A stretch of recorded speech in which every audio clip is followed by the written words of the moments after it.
সাভারে ইস্টার্ন ইউনিভার্সিটিতে সামার 2025 শিক্ষার্থীদের নবীনবরণ অনুষ্ঠিত হয়েছে। দুপুরে উপজেলার বিরুলিয়ার ক্যাম্পাসে এই নবীনবরণ অনুষ্ঠিত হয়।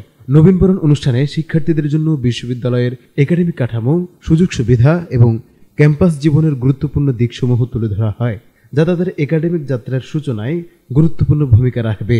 এতে প্রধান অতিথি হিসেবে বক্তব্য রাখেন রহিম আফরোজ, বাংলাদেশ লিমিটেড ব্যবস্থাপনা পরিচালক নিয়াজ রহিম। এ সময় ইস্টার্ন ইউনিভার্সিটির chairman board of trustees Moniruzzaman Molla, সাবেক chairman board of trustees engineer Khandakar Mezbauddin Ahmed, বিশ্ববিদ্যালয়ের উপাচার্য প্রফেসর ডক্টর ফরিদ আহমদ সুবহানি বক্তব্য প্রদান করেন। অনুষ্ঠান শেষে বিশ্ববিদ্যালয় কালচারাল ক্লাবের পরিচালনায় একটি মনোজ্ঞ সাংস্কৃতিক অনুষ্ঠান পরিবেশিত হয়। অনুষ্ঠানে নবাগত ও বর্তমান শিক্ষার্থীদের পাশাপাশি বিভিন্ন কলেজের অধ্যক্ষ, বিশ্ববিদ্যালয়ের শিক্ষক মণ্ডলী, কর্মকর্তা কর্মচারীবৃন্দ এবং নবাগত শিক্ষার্থীদের অনেক অভিভাবক উপস্থিত ছিলেন। আমাদের যে অভিভাবকরাও কখনোই এই টিউশন ফিতে পড়াশোনা করতে ছাত্রছাত্রীরা পাবে না।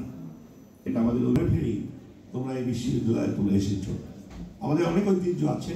আমি তোমাদেরকে পরে প্রাইভেট বিশ্ববিদ্যালয় তাদের ছেলেমেয়েদেরকে পাঠান।